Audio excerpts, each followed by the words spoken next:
Welcome to another episode of Readers and Writers. I am your host, Dr. Dianna Bolen. The first time this show airs will be December of 2023. While we are recording this show, two major wars are in progress. Thousands of people have been displaced or killed, their homes destroyed. Militant factions clash and ravage. Others, in the name of free speech, sow seeds of disrespect and hate.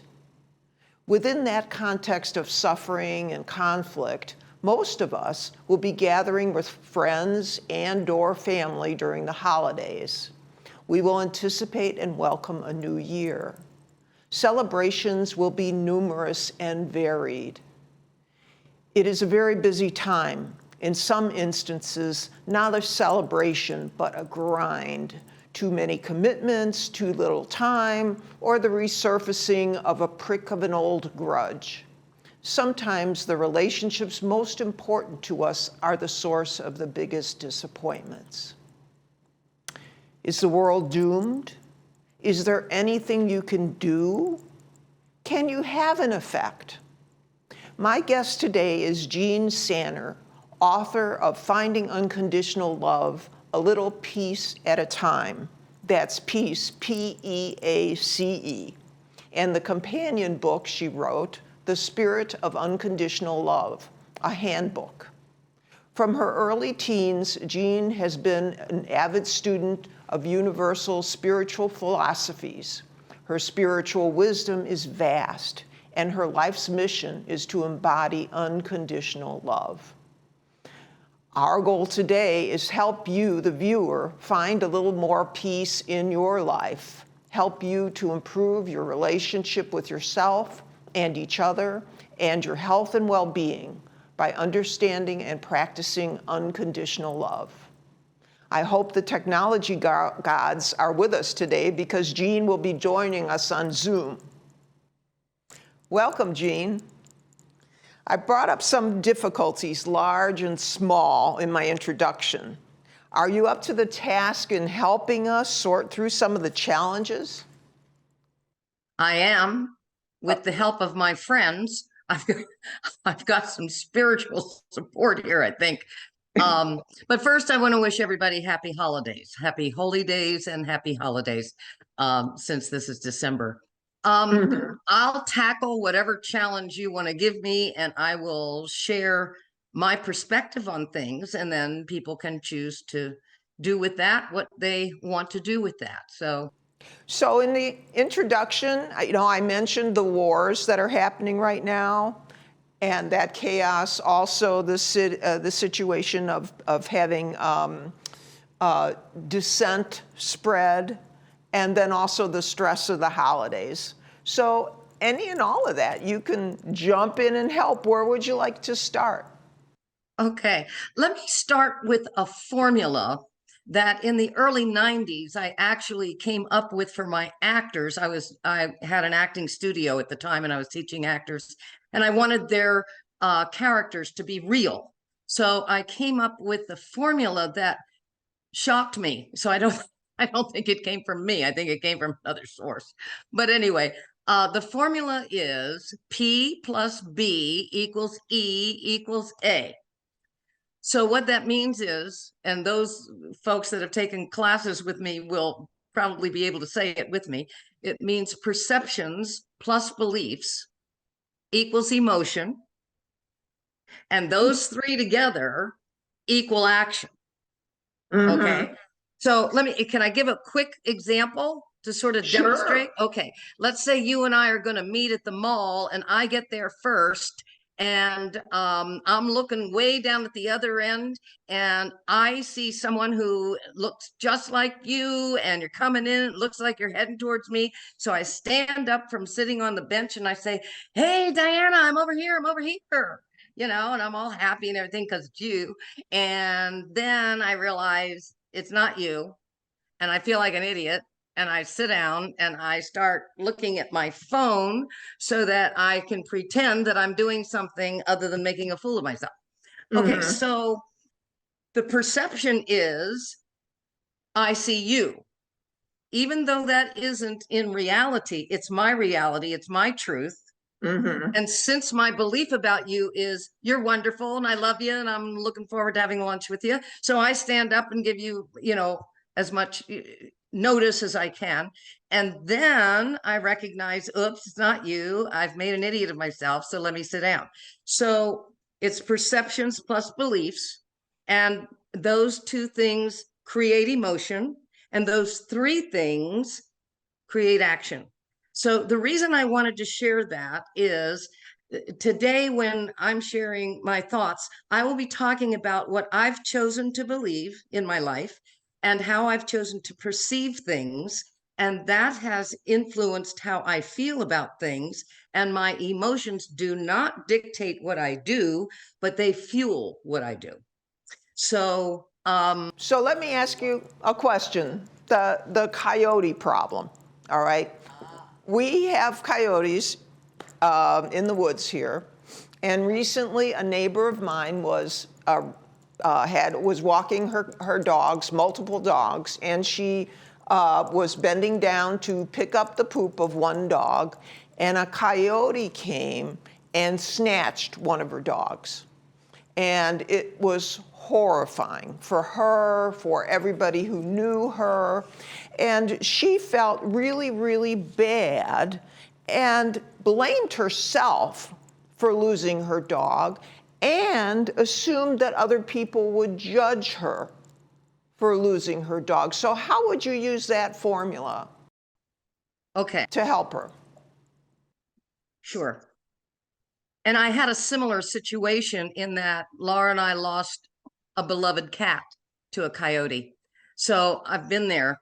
I really do understand. So she has chosen to perceive this as a horrible thing. And I honestly understand why she would, because I did too. She has chosen to believe that her actions caused the problem for the dog. And so those emotions of guilt are causing her to feel down and bad about herself and, expecting other people to feel bad about her too.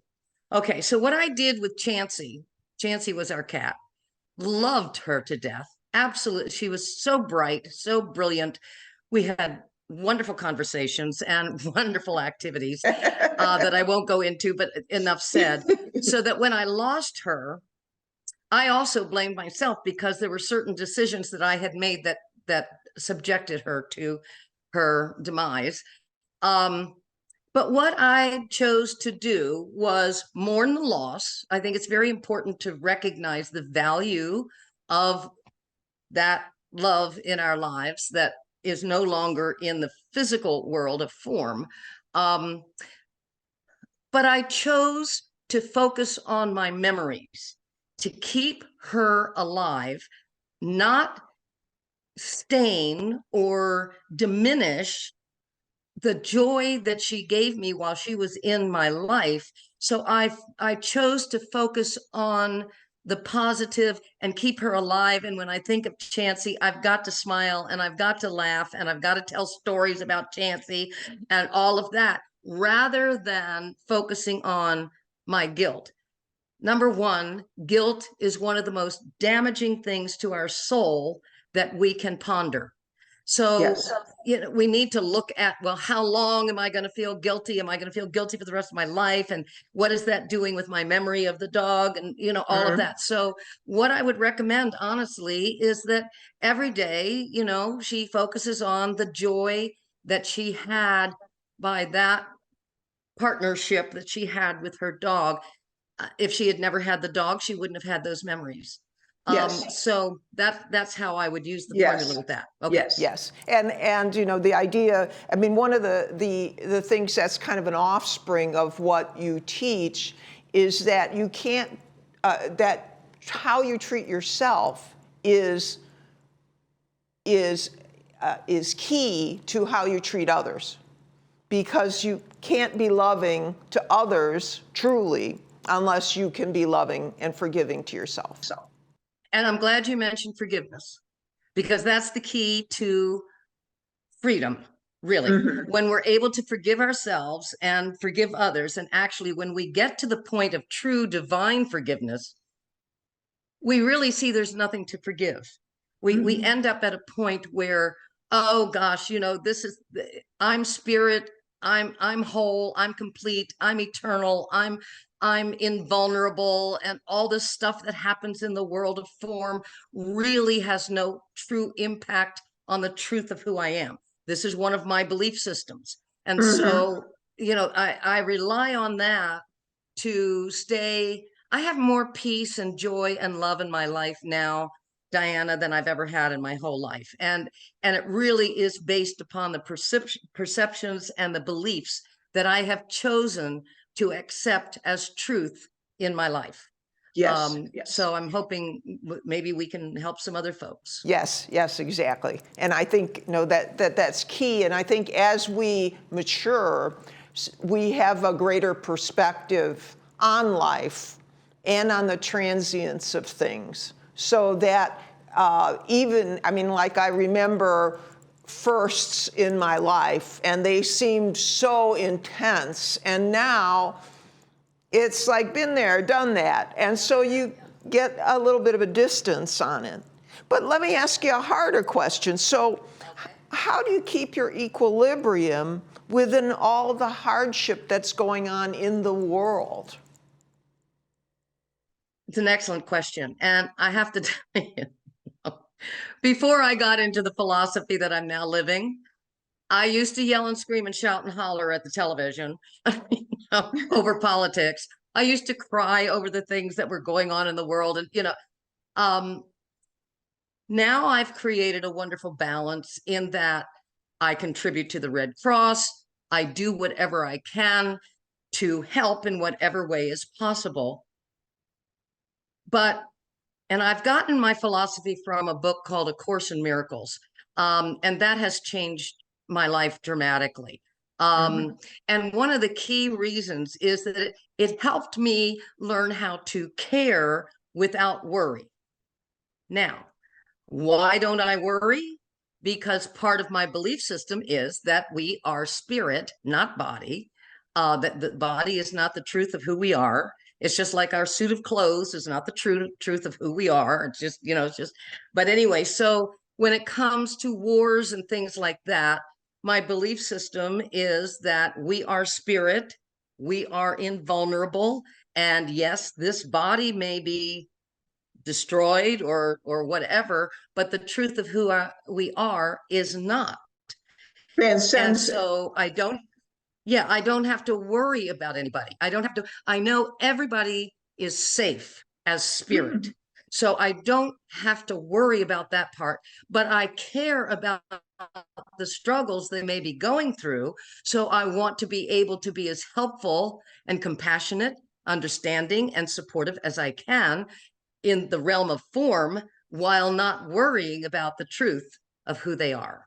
So in some ways you're saying you don't let the images, if you will, of death and destruction to take you away from your spiritual belief that we are, and these are my words, energy, that we're all going to return, that we are from energy and will return to energy. Is that accurate? Yes, it's sort of like a wave in the ocean that, we come up as a little wave, and we're an individual little expression of the whole ocean. And then we go back into the ocean and everything's hunky dory. And we have all of the DNA of the ocean. We have all of its power, all of its wisdom, we're born with all of that. But the world of form tends to squish it, destroy it, or deny it, or forget it, or whatever. But if we remember, if we decide to believe, now see, beliefs can be choices. In my life, it's not a choice, because there are experiences I've had in my life that without question validate the belief in a love that is so strong, so powerful, so unbelievably unconditionally loving, that Hmm. I know that that's true. I Yes. know that that's true. Yes. Yes. So for me, and then Yes. and I believe all of us will ultimately come to that realization. So Yes. yeah, And energy is a good way to put it. that's a hard realization to come to. I mean, in your book, you describe an exceptional spiritual experience, which I believe, I mean, and even though I'm scientifically trained, I believed that your story is credible to me. And it's unfortunate that, I mean, to get to that place, to have had that experience was part of your journey up to that point. And many people have such different paths that they never really have access to that kind of moving, loving experience. So, what about for the rest of us? How do we, I mean, like some of the things in your book were about, let's see, about being hopeful, wise, compassionate, gentle, humble, strong, kind, patient, understanding. OMG, I mean, that is a lot. It is, but those are results of our perceptions and our beliefs. Ah, Um, the incident that happened to me, see, and we can't ask for it. I mean, we can ask for it, but there's no guarantee that's going to happen. I wasn't asking for it at the time that it happened for me, but I was so deeply connected with the spirit of unconditional love, which I was raised Christian. So my emblem symbol of the mentor is Yeshua or Jesus. But if I had been raised Buddhist, it would have been Buddha. In other words, what icon do you pick to mm-hmm. to personify unconditional love? And so that I was so deeply connected at that time that it brought on the light that embraced me and coddled me, and I felt that I was in the arms of God. I mean, and there was nothing else going on. Again, I don't think we can create that. It is a result of where we might be at the moment. I happened to be reading at the time, it wasn't A Course in Miracles, I was reading The Prophet by Khalil Gibran. And he sort of, the main character in that beautiful book is sort of a Christ-like figure, Mm-hmm. and answers many questions. And I was just I don't know how to say it, but and that's what brought about the experience. We're all capable of it because we are Mm-hmm. all, again, these are my belief systems. I believe we are spirit and that we are made in the image of unconditional love, which means that that's what we are. And when we Yes. learn how to get to the truth of who we are, then we're going to have those experiences. You see what I Mm-hmm. mean? Now, I've never Yes, yes. asked for another one because I don't believe in it. If another one happens, then that's great. But to tell you the truth, I'm almost afraid of it because what I realized is our body cannot contain that powerful love. It's just Yes. impossible. We can't, Yes. it's too great, it's too powerful. So I'm not really inviting it back in Yeah. while I'm in my body. Amen, It's like, sister. yeah, I'll wait until I I let go of this costume I'm in. But yeah, so I don't think that I'm any, there's nothing special about me at all. I think we're all the same. It just so happened that in this lifetime, I was able to touch base with that degree of unconditional love. And I sort of see it as a battery, great big Mm-hmm. battery that I get to plug into. And then Mm-hmm. see what I used to do is that I'd plug in and I'd get it and I'd say, okay, I got it now. So then I'd unplug and I can do this on my own and I can do it. And then I'd find myself in a mess. And then I'd say, okay, well, I gotta plug back in, to get the unconditional love that I'm looking for. So But I think, Jean, you're being a little modest because in my own experience, I know that it takes a certain discipline. And I don't mean like hard, self-punishing discipline. I mean like your chosen way of sitting in quiet and being present in the moment with your God or with love, or opening yourself up to possibility and giving up control. And to do that regularly, to just exhale and be present and open, is a skill from the discipline of just sitting and being. Is that, I mean, and you were reading too, you were reading a lot of different spiritual material. Oh, and I loved all of them. I loved Buddhism and Hinduism and Judaism and Christianity and Taoism and all the isms. I loved all the isms. And I took something from each of the isms that has helped me. Yes, I've been disciplined in my search for spiritual truth. I don't tend to meditate. And well, I think everybody will know this. It's hard for me to be quiet. Okay, so my mode of meditation is having a conversation.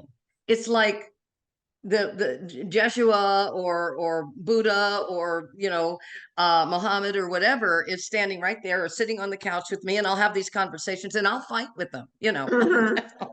I'll never forget when I was trying to learn how to forgive my dad, and Jesus was saying, and on the cross he said, forgive them for they know not what they do. And I said, don't tell me my father didn't know what he was doing. He knew what he was doing every time he got the belt out or the razor strap or put me down or whatever.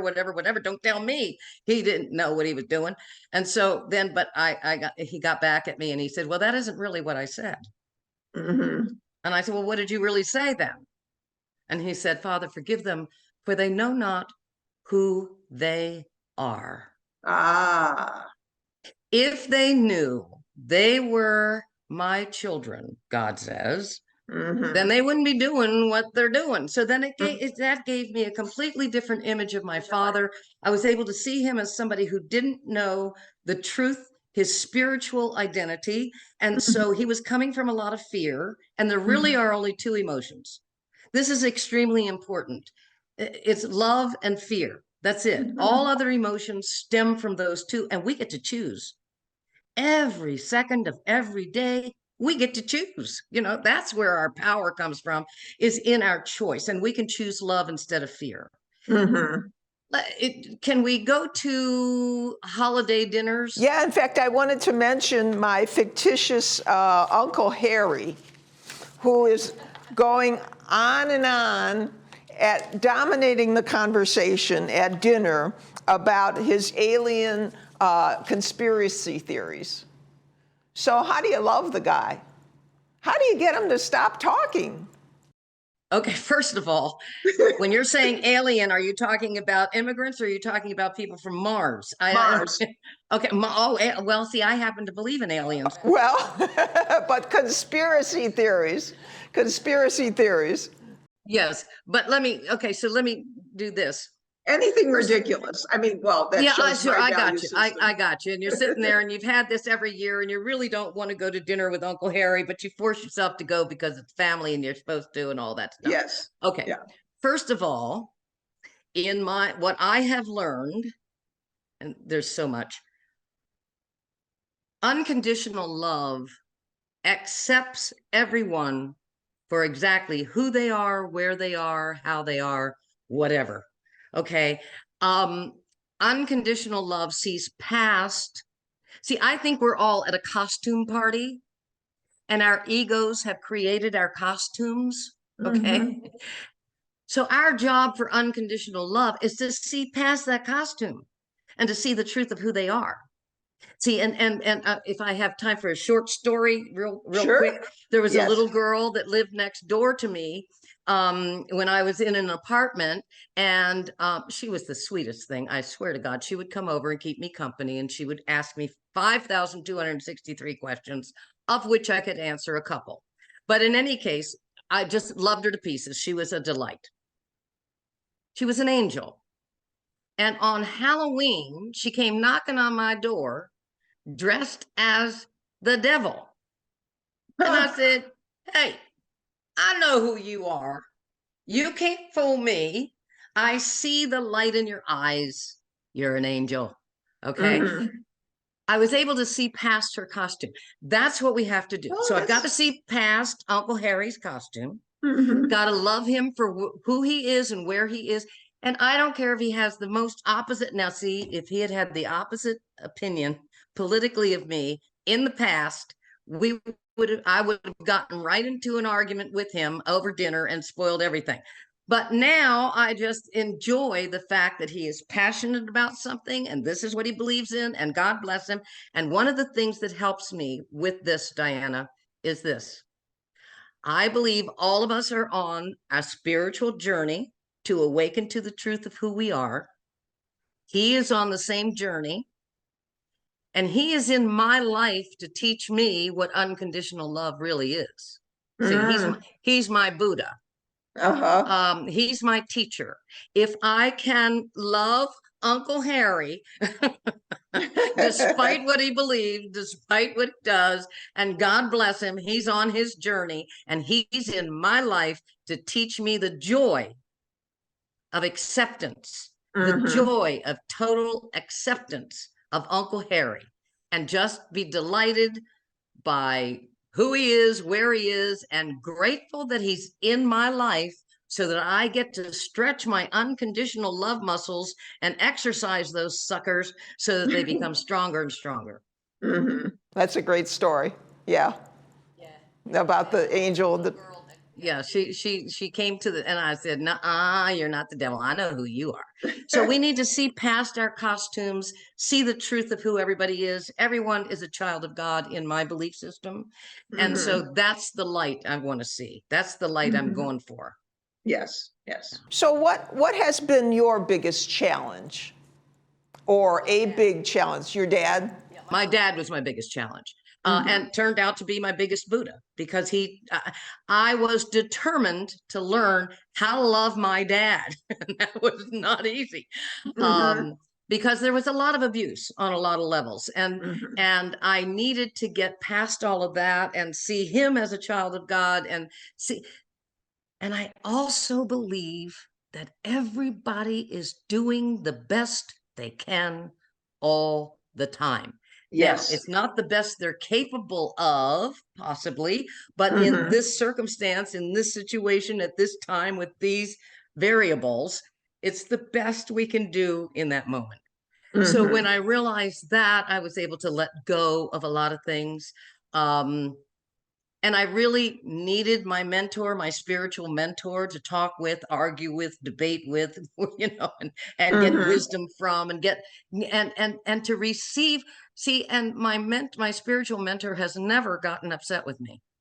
Is this spiritual mentor a real person?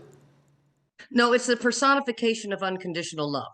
Now, in my mind, because I was raised Christian, it's Jesus.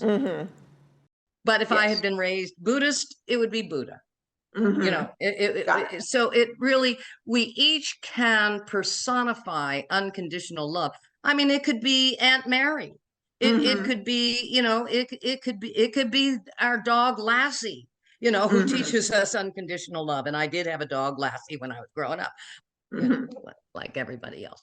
But anyway, whatever symbolizes love that really accepts us completely and totally for who we are and where we are and how we are. And once we get that, then we can give it. And see, and the more we give it, the more we experience it. Yes. You can only experience that which you give. You can't give what you don't have. So we have that in us. And so I want to try to practice unconditional love every day with every person. And that hasn't always been the truth in my life. I've had a lot of growth. As we all have, hopefully. I mean, we're not, I don't know very many legitimately stuck people. Yeah, we're all We're working all on, growing, yeah, we're all sometimes growing faster, somehow, some way. Yeah. slower, And but yeah, it's great. Yes, yes. Well, I want to thank you very, very much, Jean. This is just the tip of the iceberg of all your wisdom, I'm sure, but it's just at this time of year, I thought having you on.